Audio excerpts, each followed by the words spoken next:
All right. So going back to what I was saying, uh, I know for a fact because I was there. I mean, I was really watching it when our vice president really spoke about what she heard. She knew. She discovered, in other words, ang paliwanag po ng vice president natin.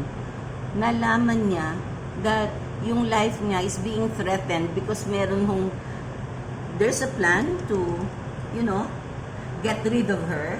So kaya ho siya, yung reaction niya, I just really don't know why the people, especially the lower chamber, the legislation ng lower, masyado nilang minagnify yon, saying that it's really a ground for impeachment.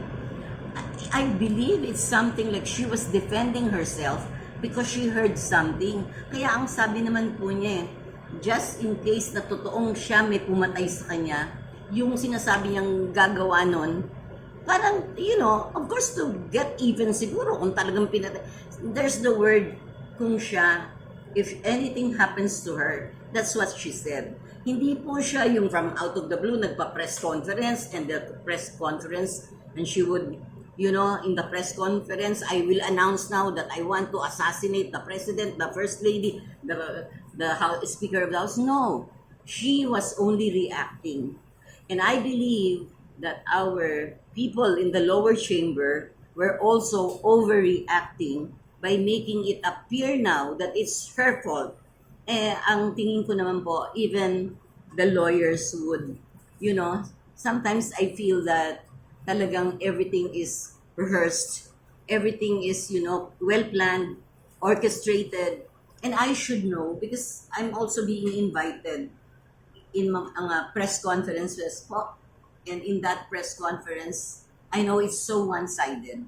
So if they can do that to media people, they can make the minds of media people, you know, really, really turn against the vice president.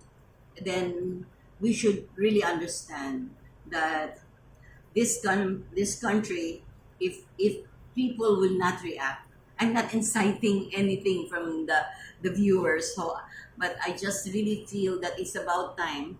In the Catholic churches, actually, they are already beginning to speak about it. They're so toned down because, you know, as a religious group, ayaw siguro nilang parang they're initiating something because we know that Iglesia ni Cristo is being criticized also now because they did something to defend the vice president. I'm just one person, I'm just one of those so-called broadcasters, but I'm just talking as per my own observation and my own experience because I was really there when I first heard that the vice president was so alarmed when she has heard and somebody informed her that there's a threat to her life. You know.